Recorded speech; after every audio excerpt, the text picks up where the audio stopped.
അസ്സലാമു അലൈക്കും.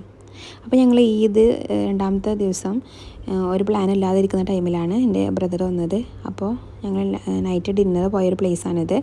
അപ്പോൾ ഞാൻ അബുദാബിയിൽ വന്നിട്ട് ഇതുവരെ ഈ പ്ലേസിലേക്ക് പോകാൻ പറ്റിയിട്ടില്ല. കുറേ കാലമായി ഇങ്ങനെ ഒരു സീ ഫുഡ് റെസ്റ്റോറൻറ്റിൽ പോകണമെന്ന് ആഗ്രഹിക്കുന്നു. അപ്പോൾ എന്നാൽ അങ്ങോട്ട് പോകാമെന്ന് കരുതിയിട്ട് ഈ നൈറ്റ് ഒരു 10 മണിക്ക് ശേഷമാണ് ഇപ്പോൾ ഞങ്ങൾ അങ്ങോട്ട് പോയത്.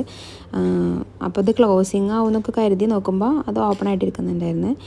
അപ്പോൾ നമ്മൾ പോയിട്ട് ഫുഡ് കഴിച്ചത് ഇതൊക്കെയാണ്. സീബാസ് എന്ന് പറഞ്ഞ ഫിഷും പിന്നെ ഗ്രിൽഡ് പ്രോൺസ് ആയിരുന്നു. അപ്പോൾ അതിൻ്റെ കൂടെ കോംപ്ലിമെൻ്റ് ആയിട്ട് നമുക്ക് തൽബീന, അതുപോലെ റെഡ് സോസ്, പിന്നെ കുബൂസ് ഫ്രൈ ചെയ്തൊരു പപ്പടം പോലത്തൊരു സംഭവം കേട്ടോ.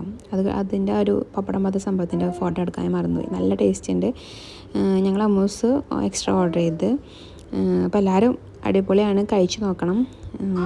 ആ ഫിഷ് നമ്മൾ കുബൂസൊന്നും ഇല്ലാതെ തന്നെ വെറുതെ കഴിക്കാൻ നല്ല ടേസ്റ്റാണ്. പിന്നെ ആ റെഡ് സോസ് പോലത്തെ ചമ്മന്തി എന്താ പറയുകയെന്നറിയില്ല, അതാണ് അതിൻ്റെ ഹൈലൈറ്റ്. അതിൽ മുക്കി കഴിക്കുമ്പോഴാണ് ആ നല്ലൊരു സ്പൈസി ഒരു ടേസ്റ്റ് കിട്ടുന്നത്. അപ്പോൾ ആ റെസ്റ്റോറൻറ്റിൻ്റെ ഔട്ട് സൈഡ് ഇതാണ്. നമുക്ക് വേണമെങ്കിൽ അവിടെ ഇരിക്കാം. വിൻ്ററിലൊക്കെ നല്ലപോലെ ഇരിക്കാൻ പറ്റുന്ന ഒരു പ്ലേസാണ് കേട്ടോ.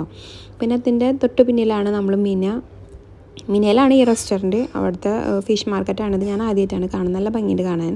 ആ ഒരു കളർ കോമ്പിനേഷൻ നല്ല അടിപൊളിയാണ്. നമുക്ക് അവിടുന്ന് ഫിഷ് ഓർഡർ ചെയ്തിട്ട് ഉണ്ടാക്കി കഴിക്കാൻ സാധിക്കും. ഞങ്ങൾ ചെന്നത് വളരെ ലേറ്റായ കാരണം കൊണ്ട് അതൊക്കെ ക്ലോസ് ചെയ്തിട്ടുണ്ടായിരുന്നു. അപ്പോൾ പോകുമ്പോൾ അത്ര നേരത്തെ പോകാനായിട്ട് ശ്രമിക്കുക. അപ്പോൾ ഞങ്ങൾ ഓൾമോസ്റ്റ് ഒരു 1 മണിയൊക്കെ ആവാനായി.